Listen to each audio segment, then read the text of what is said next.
Hey all, Jim Root from Slipknot here. Today we're going to be talking about demons. We toyed around with demons, all these different variations of demon. We always kind of went back to demonum. Seems to vibe the best with them.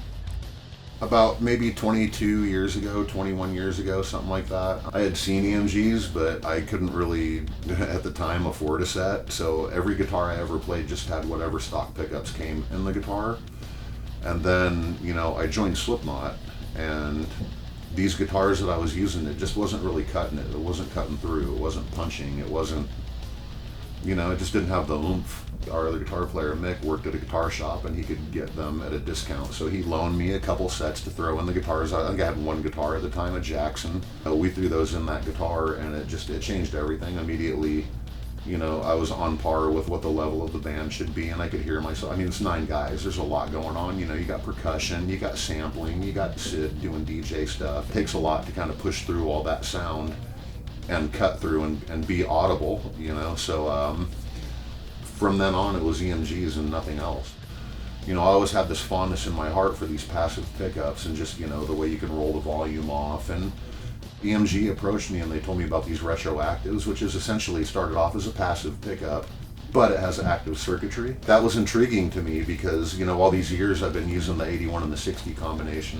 Why wouldn't you try that? It's like, okay, I used to use passive pickups, doesn't cut the mustard and Slipknot. Now I'm using, the actives. So let's give it a whirl. And they were gracious enough to say, let's work on a few different things. Let's talk about doing maybe a signature pickup. And I'm like, great, I'm into it. So kind of what happened was we were getting ready to start recording, tracking. I was lucky enough to be able to get, with Tommy from EMG started sending me these prototype pickups, and Fender gave me a couple of Jazz Masters that I could use as kind of like guinea pigs to swap out these prototypes, and also kind of A, B, and C, if you will, them between the 81 and the 60 that I was using.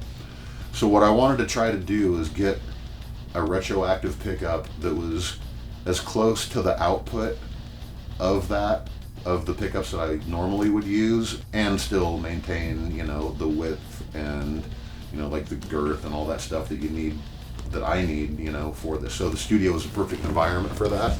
In conjunction with Greg Fiddleman, we were able to take time and, go through and prototype 2 or 3. I think it was really short. I think we only did 3 different prototypes, if I remember right. And I think it ended up being prototype number 2 that in a black Jazz Master that literally made the record. It made every song, and we compared that to prototype 1 and 3 and the 8160 combination. So I was able to actually use these pickups to track the entirety of the record, and everything from the heavy stuff to the faster thrashy stuff to a lot of the clean tones up on the neck pickup.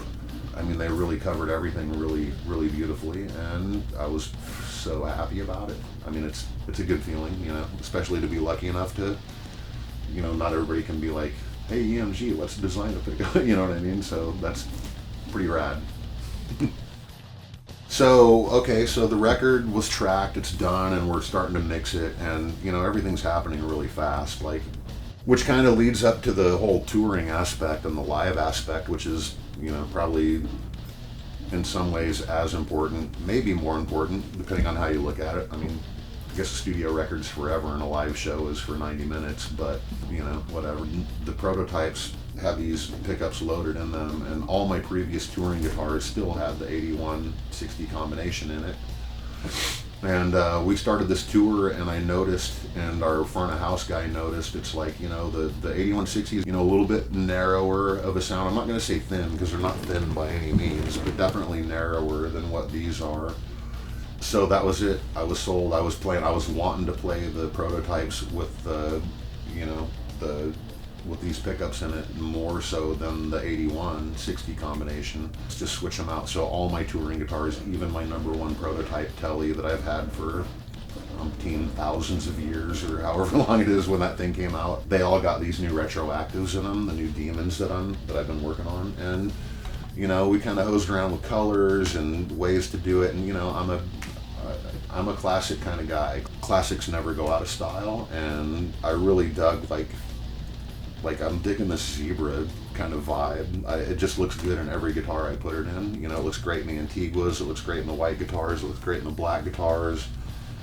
Not only am I going to get to be a signature artist with EMG, but I get to be like the first retroactive signature artist. So really stoked on that. Very cool thing.